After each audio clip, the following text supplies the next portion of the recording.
যেটি আমাদের এই তফসিলি ব্যাংকের মাধ্যমে বাস্তবায়ন করা গেলে আমার বিশ্বাস এদেশের অর্থনীতি, এই অঞ্চলের অর্থনীতি, এই দেশের বেকারত্ব, দারিদ্র কিংবা কর্মসংস্থানের অভাবে যাদের মানবতা জীবনযাপন, তাদের কাছে যদি আমরা এই সেবাটি নিতে পারি তাহলে আমাদের এই ব্যাংকিং পেশার সার্থকতা আসবে।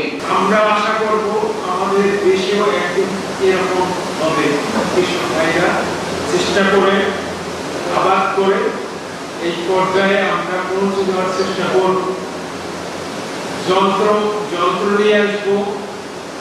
এর ইতিমধ্যেই অনেক যন্ত্র ইন্ট্রোডিউস হয়েছে, যান্ত্রিকভাবে আবাদ হচ্ছে।